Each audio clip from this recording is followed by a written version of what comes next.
Hello friends, നമസ്കാരം. Sunday city സെൽമയിലേക്ക് നിങ്ങൾക്ക് ഏവർക്കും സ്വാഗതം. നമ്മളിന്നിവിടെ തയ്യാറാക്കാൻ പോകുന്നത് അവൽ വിളയിച്ചത്, നമ്മുടെ തനി നാടൻ വിഭവമായ അവൽ വിളയിച്ചത്. ഇതിലേക്ക് വേണ്ട ചേരുവകൾ എന്തൊക്കെയെന്ന് നമുക്ക് നോക്കാം.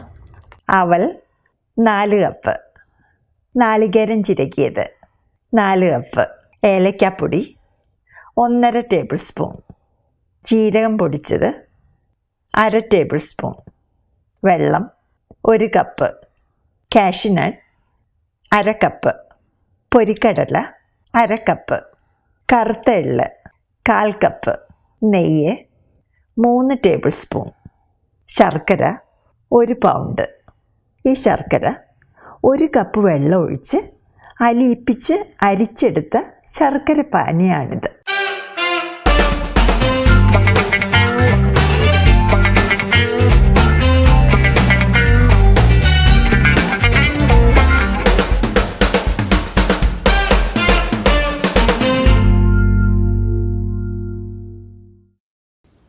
ഒരു പാത്രത്തിൽ നമ്മൾ എടുത്തു വച്ചിരിക്കുന്ന ശർക്കര പാനി ഒഴിച്ച് മീഡിയം ഫ്ലെയിമിൽ വച്ച് ചൂടാക്കി കുറുക്കിയെടുക്കുക.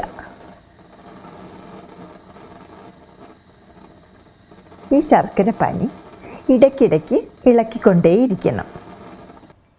ഇതിപ്പോൾ നന്നായിട്ട് കുറുകി ഒട്ടുന്ന പരുവായിട്ടുണ്ട്. ഇനി ഇതിലോട്ട് എടുത്തു വച്ചിരിക്കുന്ന 4 കപ്പ് ചിരകിയ നാളികേരം കുറേശ്ശെയായി ആഡ് ചെയ്ത് മിക്സ് ചെയ്യുക.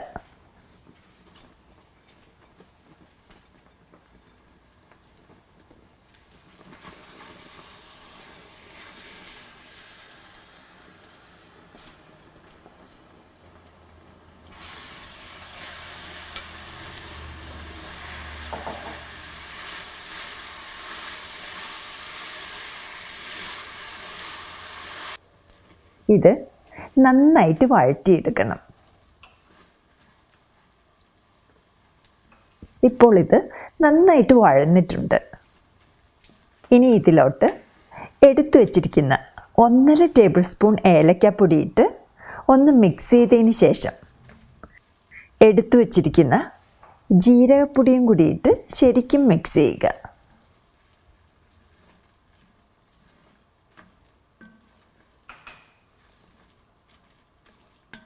ഇനി ഫ്ലെയിം ഓഫ് ചെയ്തതിന് ശേഷം എടുത്തു വച്ചിരിക്കുന്ന അവൽ കുറേശ്ശെയായിട്ടിട്ട് നന്നായിട്ട് മിക്സ് ചെയ്യുക.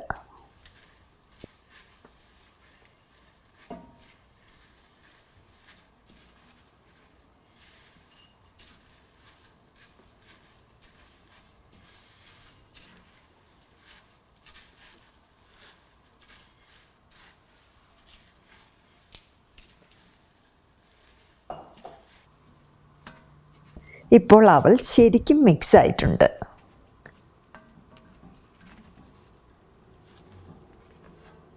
ഇതുപോലെ തട്ടിപ്പൊത്തി വയ്ക്കുക.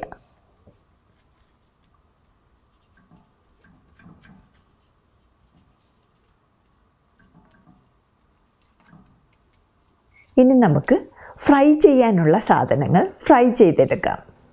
ഇതിനു വേണ്ടി ഒരു ഫ്രൈയിങ് പാനിൽ 3 ടേബിൾ സ്പൂൺ നെയ്യ് ഒഴിച്ച് മീഡിയം ടു ലോ ഫ്ലെയിമിൽ വെച്ച് ചൂടായി കഴിയുമ്പോൾ ഇതിലോട്ട് എടുത്തു വച്ചിരിക്കുന്ന കാഷ്യൂ നട്ട്സ് ഇട്ട് മിക്സ് ചെയ്യുക.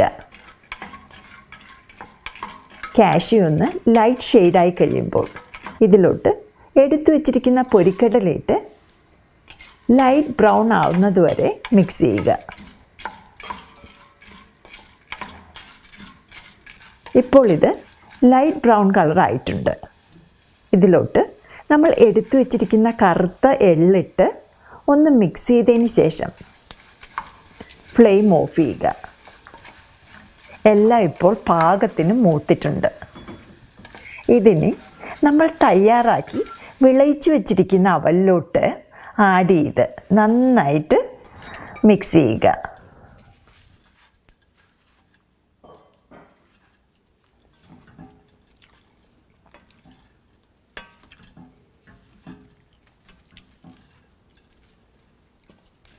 ഇപ്പോൾ നമ്മുടെ തനി നാടൻ പലഹാരമായ അവൽ വിളയിച്ചത് റെഡിയായിട്ടുണ്ട്. ഇത് നന്നായി തണുത്ത് കഴിയുമ്പോൾ ഒരു സെർവിങ് ഡിഷിലോട്ട് മാറ്റി സെർവ് ചെയ്യുക. ഈ അവൽ വിളയിച്ചത് നന്നായിട്ട് തണുത്ത് കഴിയുമ്പോൾ ഡ്രൈ ആയിട്ടുള്ള ഭരണിയിലോ പാത്രത്തിലോ ഇട്ട് ഫ്രിഡ്ജിൽ സൂക്ഷിച്ചാൽ 2-3 ആഴ്ച വരെ കേടാകാതെ ഇരുന്നോളൂ. നമ്മുടെ സ്വാദിഷ്ടമായ അവൽ വിളയിച്ചത് റെഡിയായിട്ടുണ്ട്. നിങ്ങളെല്ലാവരും ഇത് ട്രൈ ചെയ്ത് നോക്കുക. നിങ്ങൾക്ക് ഈ റെസിപ്പി ഇഷ്ടപ്പെട്ടെങ്കിൽ please share and subscribe. Thank you for watching. Bye bye.